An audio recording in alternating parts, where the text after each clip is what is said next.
Hello viewers, welcome back to English grammar solution.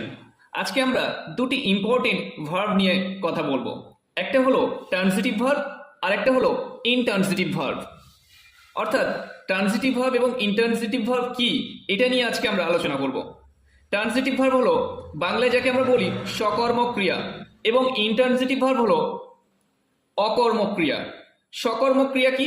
যে ক্রিয়ার কর্ম থাকে, অর্থাৎ যার অবজেক্ট আছে, যে ভার্বের অবজেক্ট আছে বা কর্ম আছে তাকে আমরা বলি ট্রানজিটিভ ভার্ব। আর যে ভার্বের অবজেক্ট নেই বা কর্ম নেই তাকে আমরা বলি ইনট্রানজিটিভ ভার্ব।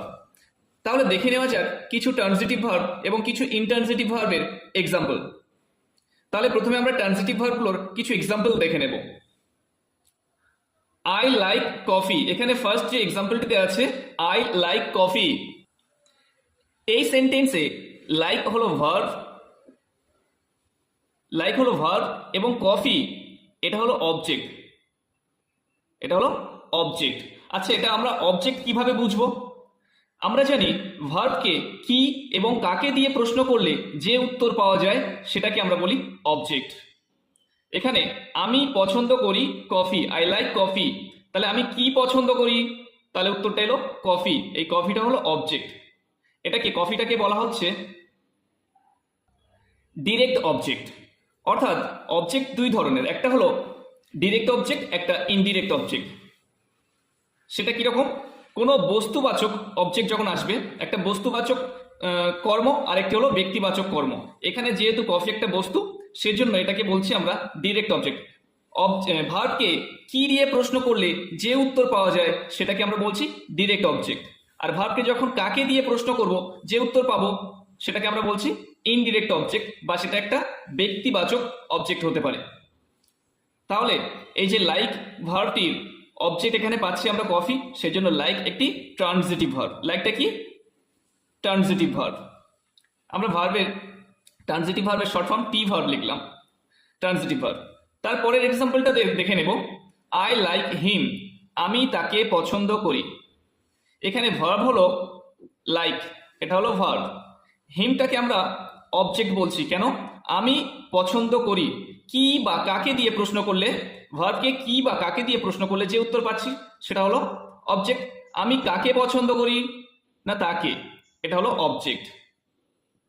তাহলে এখানে আমরা ভার্বের অবজেক্ট পাচ্ছি হিম, তাহলে এই ভার্বটিকে আমরা বলবো ট্রানজিটিভ ভার্ব। অর্থাৎ এই ভার্বের অবজেক্ট আছে, তাই এটাকে আমরা বলছি ট্রানজিটিভ ভার্ব বা সকর্মক ক্রিয়া। নেক্সট, হি বট এ বুক, সে একটি বই কিনেছিল। ভার্ব হলো বট, সে কি কিনেছিল? একটি বই। এ বুক এটা হলো অবজেক্ট, এটাও একটি ডিরেক্ট অবজেক্ট। কিন্তু এখানে আমরা পেয়েছিলাম হিমটাকে ইনডিরেক্ট অবজেক্ট, অর্থাৎ কাকে দিয়ে প্রশ্ন করেছিলাম, এটা একটা ব্যক্তিবাচক অবজেক্ট, ব্যক্তিবাচক কর্ম। তাহলে সে কি কিনেছিল? সে একটি বই কিনেছিল।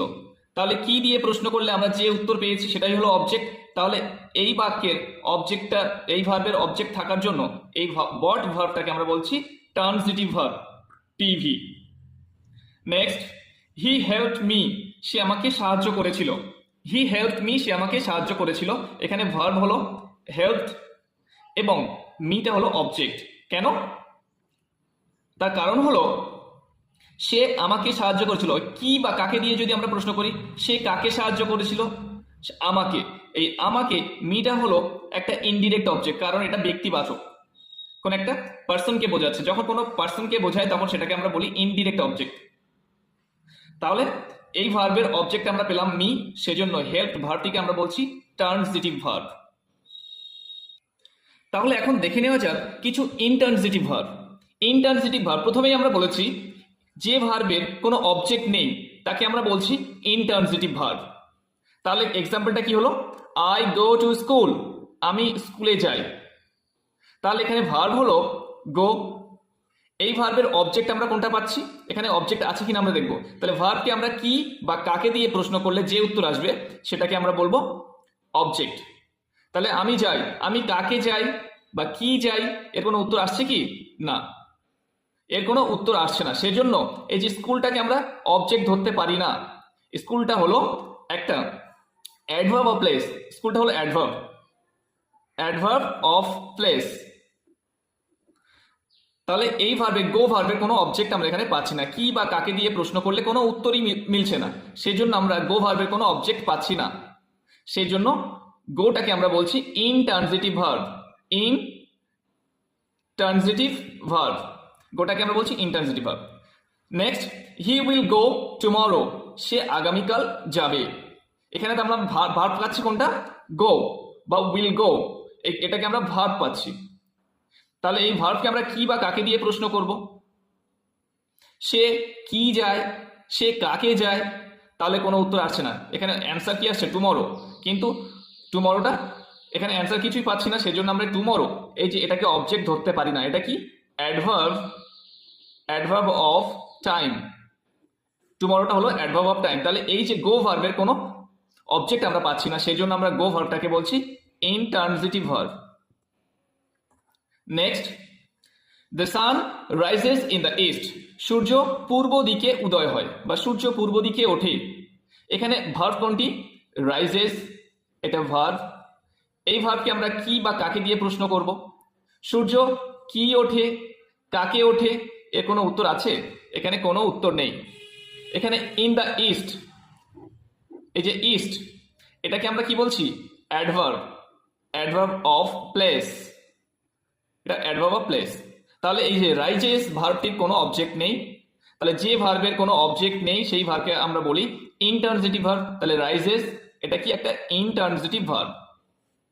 Next, the boy works quickly, ছেলেটি দ্রুত হাঁটে, ছেলেটি দ্রুত হাঁটে।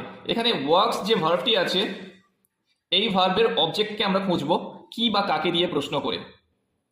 ছেলেটি কি হাঁটে, কাকে হাঁটে, এর কোনো অ্যান্সার নেই, সেজন্য আমরা এটাকেই ওয়ার্কস ভার্বটাকে বলছি intransitive verb.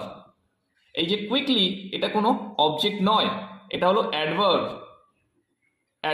Of manner, quickly. তাহলে আমরা শিখলাম ট্রানজিটিভ ভার্ব এবং ইনট্রানজিটিভ ভার্ব কি। যে ভার্বের কর্ম আছে বা অবজেক্ট আছে সেটাকে আমরা বলছি ট্রানজিটিভ ভার্ব, আর যে ভার্বের কর্ম নেই অর্থাৎ অবজেক্ট নেই সেটাকে আমরা বলছি ইনট্রানজিটিভ ভার্ব। তাহলে কর্ম খোঁজার, কোনো ভার্বের কর্মটাকে বা অবজেক্টটাকে বের করার সহজ উপায় হলো কি বা কাকে দিয়ে প্রশ্ন করা। ডিয়ার ভিউয়ার্স, যদি ভিডিওটি ভালো লেগে থাকে তাহলে অবশ্যই লাইক, কমেন্ট এবং চ্যানেলটি সাবস্ক্রাইব করে দেবেন।